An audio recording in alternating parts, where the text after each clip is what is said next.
What is going on, everyone? Hopefully, you all enjoyed the CrossFit Games this past weekend. I was down there in person, my first CrossFit Games being there in person. It was friggin' epic. My goodness, the amount of skill and strength and speed and endurance these athletes showed, and just the versatility of stuff blew my mind.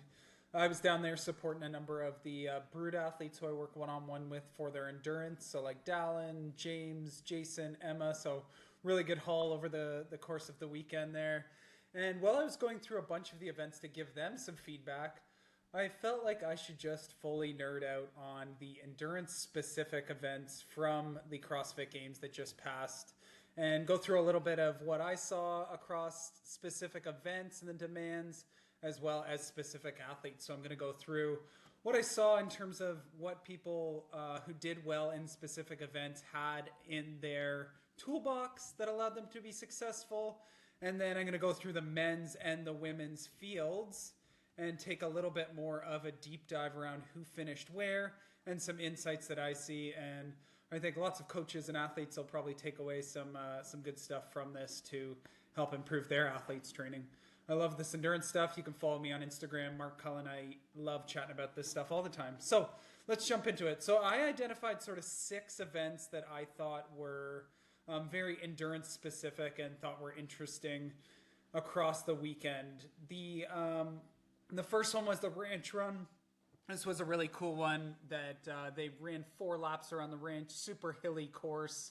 The main things I saw in this one that I think athletes who did well on had a good like overall aerobic endurance. It's a 40-minute event, so you have to have good endurance, threshold capacity. VO2 I don't think matters too much for one like this. Another key piece, because it was a lot of uphill and a lot of downhill, you needed good lactate clearance. So you had these good 4 or 5 minute steep uphills, and then if you were going to be able to run and recover on the rest of the loop and hold your pace, then you really needed to have that lactate clearance ability. Downhill form I thought was a key one on this. You saw people like really fluctuating who was strong on the uphills, who was strong on the downhills. So I think those who were able to roll the downhills, relax, do it quickly with good form, and be able to drop their heart rate during that because they weren't holding extra tension. I think that really helped a lot of people run well over the course. Uphill strength, so unless you live in some hilly places or have access to a treadmill that can go way up there, those I think that don't have as much of that uphill access probably struggled on one like this. Run economy, that's always just a great one, how economical you are with your running.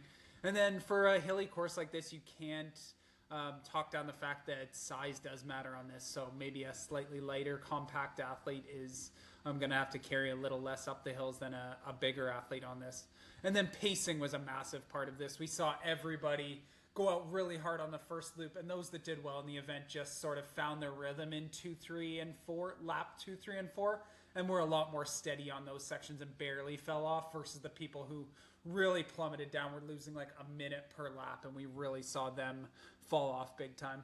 Next one on the bike, again, that endurance I think was super important, and having a good threshold. It was a 18 to 20 minute event, so being able to operate at a high capacity for 20 minutes was super important.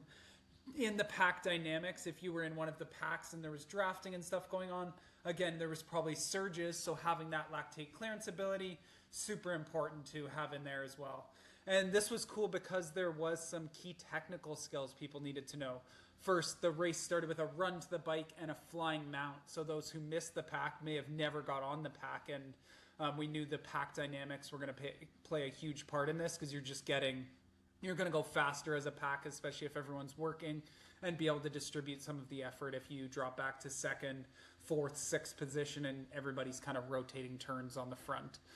Drafting was a huge one. So if you were smart and sitting right behind people on the wheel and getting that draft benefit, you could save a lot of energy, especially into some of the headwind sections.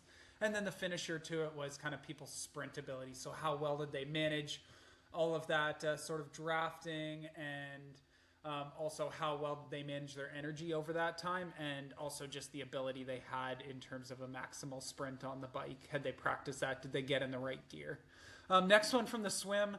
This one a lot less to do with endurance because the longest loop they had was a 200 yard and then it was like 150, 150. This one really came down a lot more to technique. Swim is a lot less of a endurance event, especially for the distances they're swimming here, and a lot more who has done the technique work, who has a swimming background, and that just pays off big time in one like this. And then another factor we saw in this one was overall fatigue from the day. So who were the fittest athletes? Who blew up sort of their quads and calves and were cramping late in the day? We saw guys like James and Lydia Fish and Ellie Turner with her like quad cramping up. Like, it was wild to see the end of the day who was really getting the fatigue of the day. And people could chalk it up to maybe it was a little bit of hydration, sodium stuff, but for the most part, you've just taxed your sort of muscle fibers, especially your type 1s on the day.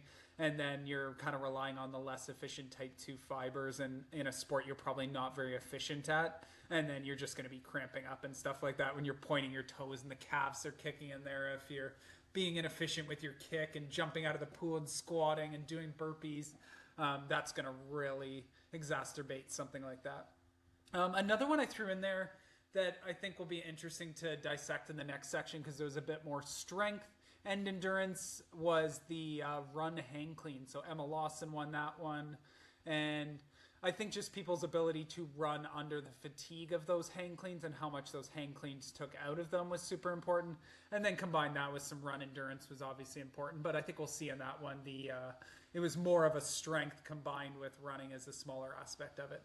The next one was the 500 meter. I put this one in. It's the shortest of all of these ones, but I thought it was maybe a little bit interesting to put in there just to compare like the best runners from the ranch run and the run hang clean and how that transferred to a 500 meter sprint, which we saw came way more down to anaerobic capacity, who could sprint for 70 to 80 to 90 seconds, depending on if you're in the men's or women's field. And then we just saw some of the best runners on the men's and women's side shine through in terms of the people who were top in the ranch run. Went one in both of the men's and women's side on the 500 meter as well. And then a cool one was the machine 7200. So for this one, you took the weight out of it, so now you're suddenly just rowing and skiing for that one. So I think overall endurance, those who had like kind of that machine form down and are able to apply sort of the engine they have to something like a rower or a skier, going to practice on that and can do it efficiently and take advantage of their overall sort of endurance fitness, because it was a 25 to 35 minute event. And then we did see like some of the bigger dudes or bigger ladies like on some of that one.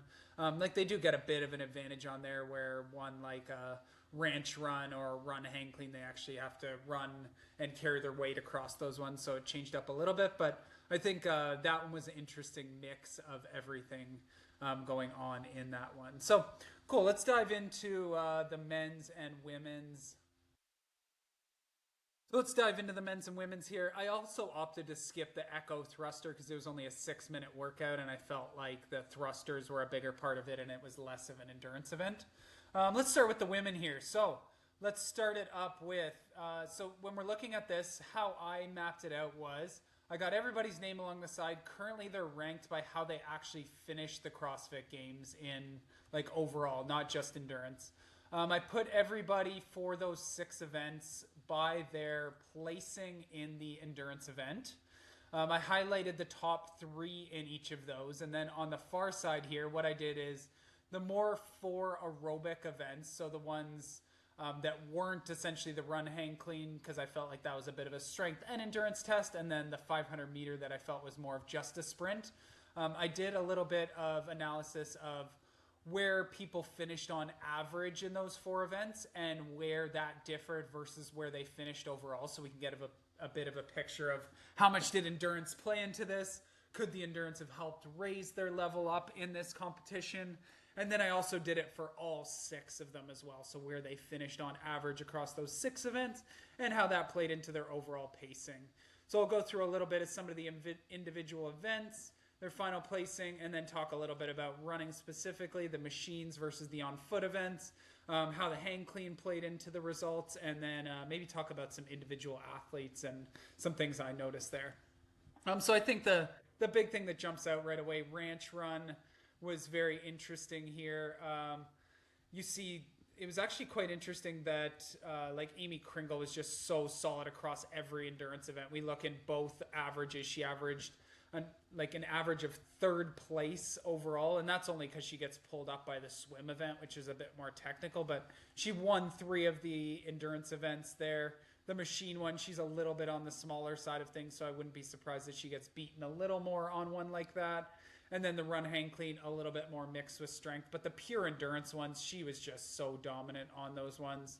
And then people with maybe a little bit more swim prowess were able to pick her off on that one. But let's do like a sort on the ranch run here. So we see for the most part, the ranch run didn't play a huge factor in the end results here. Like Amy was up there, Lucy Campbell was up there, but some people who finished way down the standings, this was like just showed that there was some like endurance experts in there that have sort of, you see these green that had like very strong endurance results over the course of the weekend that maybe struggled a bit more on the strength or CrossFit type of events. But the ranch run was very much a pure like endurance event.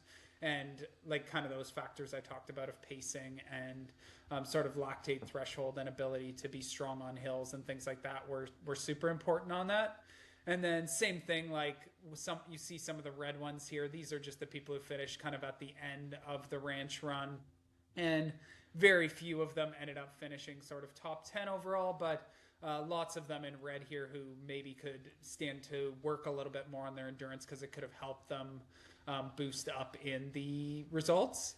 But you gotta invest the time in this stuff. Most of my athletes are doing 4 to 6 hours of endurance training, 2 to 3 key workouts a week where we're working on threshold or VO2 stuff combined with aerobic work. So it's not just sitting on there and doing zone 1, zone 2 work to move the needle. I think you need that zone 3, 4, 5 work, and then we just touch up with the aerobic stuff to kind of pad everything out. And it's great for the overall fitness. In something like 20 events like this, the overall fitness was super important in this.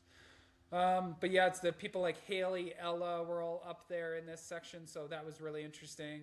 When we got to the bike, we saw again, like a lot of those similar people from the ranch run were up there again on the bike legs because it came down to something like endurance. And then there was just a few more in there who maybe didn't have quite the bike skills to be able to stay in the pack, or they weren't in maybe the same heat as other people, but very much the ranch run, other than maybe like an Ella in here who had a bike crash during there and was in the second heat, I believe. And then like a Miley Wade who might not have had some of the bike skills. Like the ranch run showed you that it applied to the bike. The same engine is typically the same in something like a bike and a run where you're carrying your weight, and it comes down to your sort of lactate threshold and endurance abilities during those parts in there. So in the bike here, we had Amy, Emma, and Lucy, who were all up there, and funny enough, they were top 3 overall in the games as a whole. And then kind of those same people from the ranch run. Yeah, you see pretty much here 1 to 7 on the bike. All of those people were top 10 on the run as well. Where kind of similar on this one. Miley was the only one who maybe is a bit better of a runner and just needs some time to apply it to the bike skills side. But for the most part at the bottom side, like if they were weaker on the ranch run, a lot of them were weaker on the bike as well. Ella is an exception there, but people like Rachel, again, probably either got in a crash or just didn't quite have the bike prowess skills. So those people know that like they can get some huge wins if they just work on practicing drafting, their mounting, and their bike skills, that they can apply that engine they already have to a better bike result in a future event coming up. So let's talk about the swim next. So this one, swim is such a form-based sport. So if you don't have the history or haven't invested the time in it, it is just hard to be good at it. I know Emma does like a couple swims a week and gets some good volume in there. Lucy has like a swim background. So you could just tell like those people who had that past in there were so strong on that. And then a few people who really struggled on it, like an Ellie and Lydia, who were like cramping up during those sections. So ones like that, you can't put too much stock into the engine on the swim side of things. It's very much such a technique sport on this. Opening up the final day was this machine 7200. So that was a really interesting event. Olivia Kersetter clearly very strong on the row and the ski erg on this was super strong all the way through on this. But interestingly enough, when we were doing more the self-propelled ones on the ranch run and bike, where moving your weight forward or having uphill skills and things like that, it didn't apply quite as much. But you see she came back really strong in ones like the run hang clean, where we know she's strong and has a pretty good engine here, and the run wasn't as big of a factor in it, where then you get to the 500-meter run and she was pretty weak again. So that's obviously a key area she's going to probably identify and work on over this time here. But a lot of the same people from the ranch run, like you can see a lot of them, the engine still applied to those, like all the Emma, Ellie, Rachel, Amy, who were up there in the ranch run, were very similar on this machine work too. So really applied very similar to some of that stuff. It's just you get a few more people who are maybe a little bit better rowers or skiers who come out a little bit stronger on this, but still like a pure endurance event, and sort of what's your threshold. And the nice thing is a slightly bigger athlete can maybe power a little bit more through some of that and use some of their weight. We know some of the best rowers in the world are like bigger people, like super tall, like a little bit heavier there. When you don't have to carry your weight, you can get away with some of that. But yeah, super impressive event, and the times were really good on some of those. But you see, even again, like some of the bottom athletes there were either smaller athletes, like an Aline Verts here, or just athletes who maybe didn't have quite as big of an engine, like you saw on the ranch run and bike. Like they applied a lot to that. Next one was the run hang clean. So this one I think was really interesting, because when you look at sort of some of these like top 10 people versus what was on the ranch run, it was very different, because the cleans played such a massive factor in it. And somebody like Emma, who was very good on the cleans, and even Lucy as well, but also a good runner, were able to kind of go to the top. Even Amy was fourth in that. But the interesting ones here, like an Ariel, a Kyra, and Olivia, who finished in the top 10 of it, didn't have great ranch run results, but clearly are super strong athletes. We saw them be pretty strong in some of the like total, which was events 3, 4, 5. So then the cleans took less out of them, and they were able to run at a higher capacity than some of those people where the hang clean was taking a big section out of them. So that was just I thought an interesting one to compare how much their like pure running was affected by some of the strength stuff. So I think for some of those people who are down near the bottom, like an Aline, like she clearly just needs to get her strength up and then work on some of this mixed stuff, and then she's going to exponentially increase her positioning on some of these. Same with like a Rachel Noel on that, and even a Haley Adams. Like you can tell by looking at these athletes, they're not like crazy strong, but when they attack some of that stuff, and if they can up their game on that, it's going to go a long way.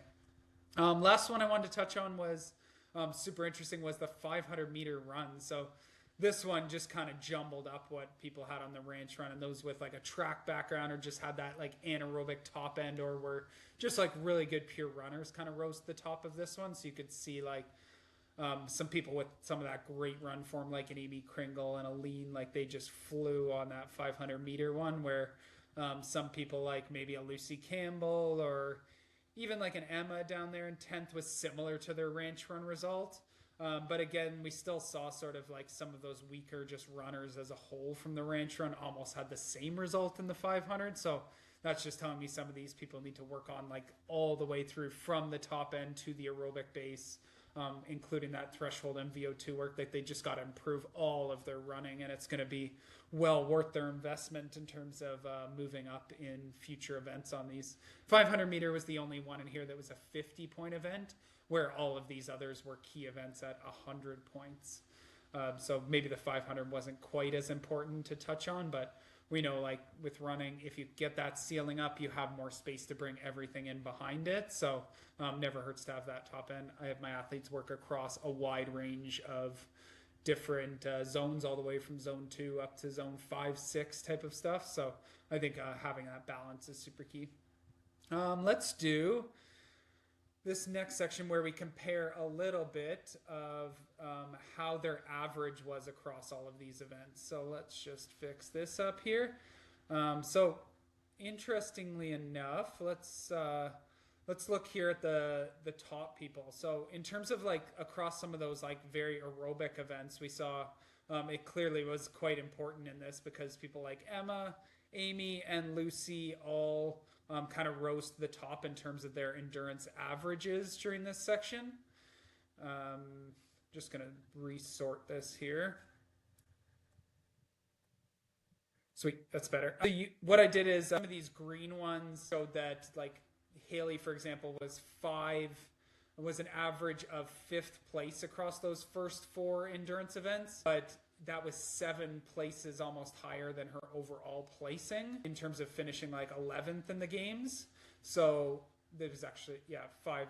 It's actually 6 there, but it's just rounding in there. But yeah, it just shows like she has strong endurance. So where she's going to have to work on things is like the skills and the strength side of things. Where ones like an Emma or Maddie Sturt actually maybe improve a little bit on some of this stuff. So like a Maddie Sturt got dropped down on some of the endurance events from this machine work. She's just a bit of a smaller athlete. Like these aren't going to play as much to her strengths in there. And someone like Emma, like she finished 3rd overall, but her average was like 7th in these endurance events. So again, like, while it's a -5, it didn't necessarily hurt her overall. Same with Maddie. They put themselves in a good enough spot that the endurance ones didn't hurt them and they were able to take advantage in the other spots. Some other interesting ones here. Let's just see who had big fluctuations versus their... So we had...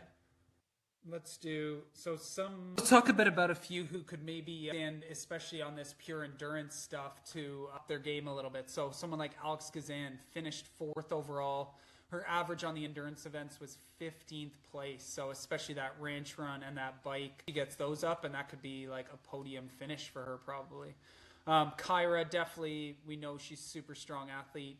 Just needs to continue to invest in that endurance stuff. So when it was mixed with some other stuff and some strengths, she was really solid, but across all the others, like those mid-20 finishes, you change that and she's probably up in 7th, 8th, 9th place. Other one, Paige Rogers, same thing, just like a little bit weaker on the ranch run and even the top end side and the bike.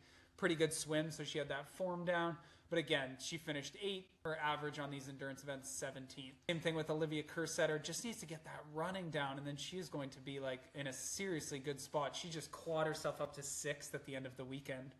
And then a few others who were kind of in that mid-range that definitely could have finished 5th, 7th, 9th, but had like midway spots on the endurance side were like Elisa, Ariel Lowen and Maddie Sturt. And then similar to like when you get into this like -5 spot, it's kind of like they could maybe invest a little bit in there to drag the average up, but it's not this like huge endurance overhaul. And then these ones in the middle were just kind of endurance neutral.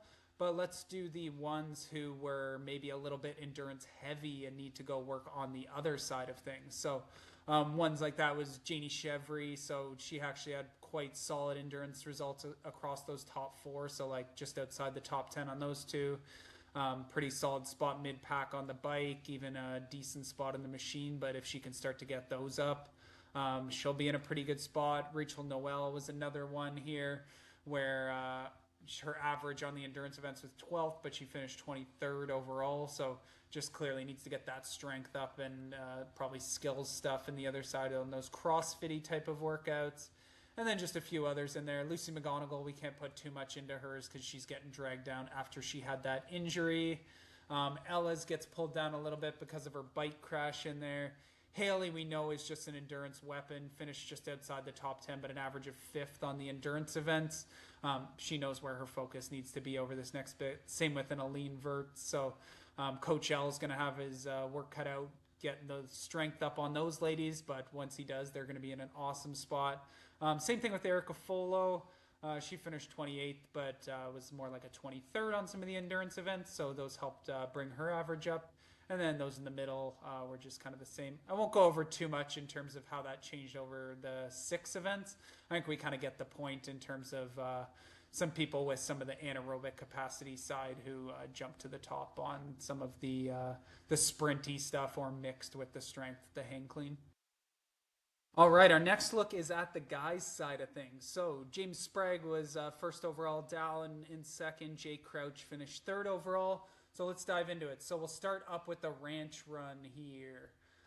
So Ricky, James, and Jay right up there. It's awesome. Like these top 5 in the ranch run were all like it finished top 8 overall. So I think it just showed you like this weekend as a whole was an endurance event, and those who had that base of fitness again could do better in the event, um, be able to recover quicker between the events and have the events take less out of them, these endurance events. So then they just had more chips to put into some of those strength or CrossFit or skills type of events. So I thought that was quite interesting on the ranch run there. And then you maybe get to the mid pack here, and there's some of these guys who were endurance strong that we'll talk about after, who were in green there and got pulled up by some of the endurance events, but clearly need to work on some of the strength side of things. And then we had guys, some of those strong guys like a Colton and a Gee down near the bottom there. But let's go through. So ranch run was a solid one. We already know what sort of capacities people needed on that. As somebody who works with Dallin, him getting a top 10 on this was huge. I think it's his first top 10 in like a big comp on a run workout, which is scary for one uphill one that weight actually matters for. But given he lives in a mountainous spot, he's coming from altitude, there's lots of benefits to him coming down this. And he's just a smart athlete who paced it really well and moved from like 15th or 16th after the first loop down to a top 10 while other people were fading backwards. So when we move to the bike here, very similar to before, it was a lot of the same people from the ranch run. The only difference was a few people who either had a bad ranch run or were a little better on the bike. Like Jason definitely had an off day on the ranch run. And then Moritz clearly being European, probably a little bit better on a bike than a lot of people. And then Bailey from Australia probably has a bit of a bike background on him. These ones allowed people to get in the top 10, and this was almost like the lead pack on the bike was these top 7 or 8 guys, and they actually worked pretty well together in terms of taking pulls on the front, keeping the speed up, so they were able to beat the heat one time and then put it down to a sprint. But there was some interesting tactical stuff in here of like, I saw James with like lap 18, 19 taking a big pull into the wind, and I feel like that cost sort of him and Ricky coming around that last corner where you saw Dallin and Moritz just slingshot by them and grab the first 2 spots, which were really important points at the time. So I thought it was quite interesting that same engine across these made a big difference in terms of the same results of the ranch run and the bike. So I think we saw very similar engine stuff, and just these top guys don't leave anything to chance. They're just shoring up on all these skills, and there's no, I'll just leave that one and take an L in that event. We saw with how tight it was at the end with the top 5 that there's no time to leave anything to chance in this. Let's move along to the swim. Next one, swim, again, a very form-based one. I know Dallin's done a big investment in his swimming. Ty comes from a swim background, so he's a lot better. Justin's been doing this for years. So this one did not play in at all like the ranch run or bike, just because it was not, like, again, swim so technique-based and didn't matter. Those versus like a Pat Vellner, who we just know is not a very strong swimmer on that. So that was very much a technique one, mixed with burpees, mixed with who had any sort of legs left at the end. People were cramping up big time. So I think this was a pretty cool one to watch. And end of the first day, 7th event, people were definitely hurting and crawling off that day. So even more impressive how they came back on the Friday, Saturday, Sunday. Let's move to the machine 7200. So this kicked off the final day with about 25 minutes for the lead athletes on this one. James just came out with a bang on this one, huge win in that one. And I think we saw like Jason start to show that like the ranch run definitely was just an off day for him when he comes 5th on the bike, 2nd on the machine. We know he has such a great engine on him, so I think it just kind of highlighted what that was an off day on that one. But very similar. We saw some of the bigger dudes like a Dylan, a Dallin, both ending up in that top 5. And then just some of those others who clearly had pretty good engine on some of the other stuff. Ty, Moritz, Ricky, even Nika, who clearly showed on the ranch run. He was pretty solid, all grabbing like top 10 sort of spots on this. Jeff Adler was a bit of a surprising one on the bike there, but getting back more where he belonged around 11th there on that one. And then, yes, kind of similar to the ranch run, we had a lot of those people at the bottom, same sort of engine limiter on the machine as well. In terms of a lot of those people who are 20th to 30th on the ranch run were also the same on the machine. So again, just some of that engine work is going to make a huge difference, I think, in their like overall placing as well as their placing in all of these machine-based ones. And let's go to the run hang clean one next. So this one, super impressive. Jay Crouch looked really good on this one, but we saw again like all these top guys are so strong as well. But a guy like Ricky, who's ending up like 11th in one like this and getting beat by Dallin, we get to see how this strength and endurance play together on one like this, and who's able to not get destroyed on those cleans, finish all those cleans off, and be able to run at a decent capacity as well. So super impressive by Jay, Justin, and Jeff on that one. And then Jason again just hammered home what we were talking about before. James Sprague, look how solid he was across all of these endurance events here. Insane. And then one like Colton moving up big time where he was like way down there on the ranch run and bike shows like the strength and endurance combo really worked well for him there. Let's see who was down near the bottom. We had again like some of these same people from like the ranch run stuff. If they're lacking any of the strength, again, like they're just, and they don't have the running to go with it, we're just plummeting to the bottom across these sections as well. So you see like very much the machine-based stuff was very similar to some of the run hang clean in terms of the top athletes in there. And then let's go to the 500 meter run because we saw how different this was. You could see the blues here versus the blues in this one. They're so different across all the other endurance events because the 500 meter was much more of a sprint. So we had a guy like Ricky who's just a solid runner across and has capacity across all of that and great run economy and clearly some good pop. Take the win like Amy did on the other side, but then some of the like really powerful athletes like Guy Maieros or Dylan Hamming or Quinn Robinson really got to show off what they could do over a 500 meter run. Bad news is it was only a 50-point event for them, so I'm sure they would have loved that to be 100 points on that.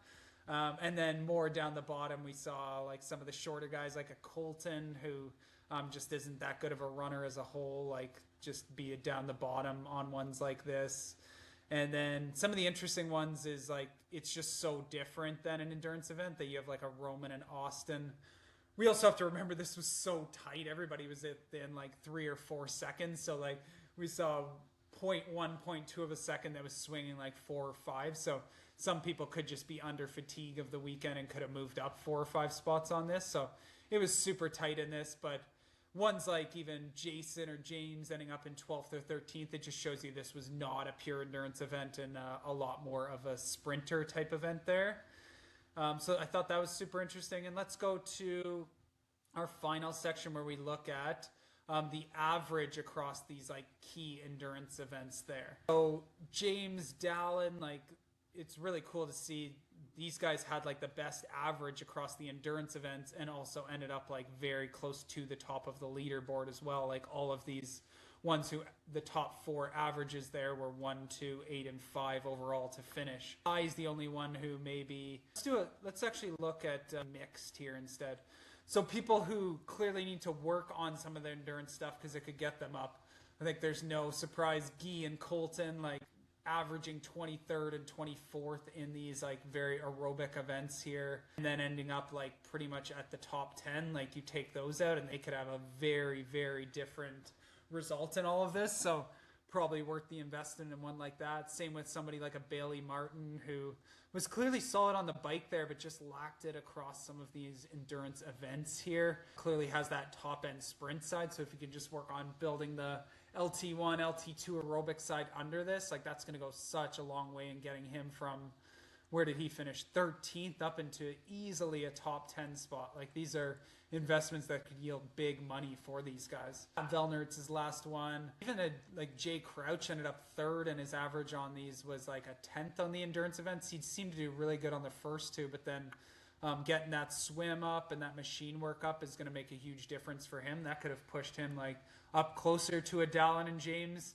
He was looking super dangerous during the weekend. Justin Medeiros finished 4th and averaged about 9th on those endurance events. We saw just overall like a James and a Dallin just kind of were so solid across every event that they didn't really have any that pushed them down that much. Even Dallin's 23rd here is a 50-point event and one that's so tight. Like a few more things and he could have easily been like 10th to 15th on this, and that could be the difference in the CrossFit Games too. So these guys have little tweaks where these guys can definitely push things up a good chunk. But just an eighth, and then a second in the swim is really solid. The machine work is definitely maybe the one where he needs to catch up to a guy like Dallin, James, and Jason, who were 1, 2, and 4 in those ones. We get to like the -5 spots here. Those aren't like Justin, Jeff, and Austin. Like, it's just some little tweaks where they might have had like a little bit of a hole. Like Jeff and Austin are surprising, like who clearly have pretty good engines here to end up that far down. Austin invests in some swimming and maybe some machine work, and it's going to make a huge difference to apply those engines they clearly have across something like a run. So those guys could see some nice jumps in the standings from that. In this middle section, we kind of see that people are just kind of forming where they sort of ended up in the competition. So doesn't mean guys like who are finishing down in like a Callum Clements, Ben Reyes, Nick Matthew, like these guys can all stand to invest in their endurance stuff, but it was kind of balanced with their other stuff too of where they ended up. Let's talk about those who benefited from the endurance side and maybe need a little bit more on the strength investment side. So biggest one here was Luis Cuellar. He was solid on the ranch run, pretty good swimmer, decent machines, but ended up 29th place overall. So and then, yeah, the second there was like a really top end sprint or mixed in with some strength stuff, he definitely suffered on that. But pure endurance side, he's in a great spot with this. I think he probably knows where his focus needs to be. Two more who were about 10 lower in the overall standings than their endurance result was a Ty Jenkins. Got a win in the swim, clearly strong on the machines and the ranch run. As this guy gets his skills and strength up, he's going to be dangerous in the coming years. As a young guy. Same with a Ben Fowler here, finished 26th overall, but was pretty solid in some of the endurance events here, like an 11th in the bike, a 12th in the machine, more like a 20th in the swim and ranch run. Kylie and Susan, Saxon Panchik, sort of same things, were very much like averaged mid-pack on some of these endurance events, but ended up a little bit lower in the standings. Looks like Callian just needs to do a bit of swim work. Saxon just needs, as a smaller guy, it's obviously tough to apply that to some of the machine work, but that would have made a huge difference for him there. And then a few others there that benefited from the endurance side was Enio Akai was pretty solid on that, could definitely work on some swimming. And then similar to his brother, Saxon and Spencer just need some work on the machine side to apply those pretty solid engines. Spencer wasn't as strong on the run as him. Quinn Robinson, I think we know he's going to be very good here once he gets to apply some of it, but finished 25th, battled on a few of the skill ones. But clearly, like, once you mix it with some strength or power, like, the guy's amazing, just needs to work. He actually did pretty solid on the endurance stuff here. So I'm not sure quite what Quinn missed out on some of that stuff. Yeah, so that's the breakdown. Let's scale it by the final placing, see if there's anything interesting to look at there. So no, for the most part, you see like a lot of blue in the guys that finished up overall. So I think endurance was a very important part of this. The only one that's a little bit weird is the 500 one. Run, hang, clean was very similar, but yeah, endurance, all these guys up the top were just solid across all the events here. So let me know what you think. Toss some comments down there if there's anything you found interesting in there or want me to dive in anymore.